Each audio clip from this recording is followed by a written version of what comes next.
E aí eu venho trazer uma passagem para você aqui refletir, mulher, que ainda você tem dúvida de estar comigo hoje, tá? João 10:10. E aí você vai lá, ó, na palavra, Jesus diz: eu vim para que tenham vida e a tenham em abundância.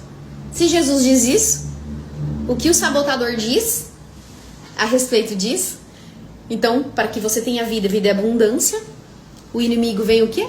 Para roubar, para te enganar e para trazer coisas a seu respeito que não tem a ver com o que Jesus diz ao seu respeito, entendeu, mulher? Então, algo que me chamou pra vida foi isso, tá? Ele veio, ele morreu na cruz por mim. Depois que ele disse isso, ele ainda morreu na cruz. Ele pagou um alto preço para que eu viesse, para que eu vivesse e vivesse dias abundantes. Então hoje a gente vai tratar sobre isso com essas mulheres.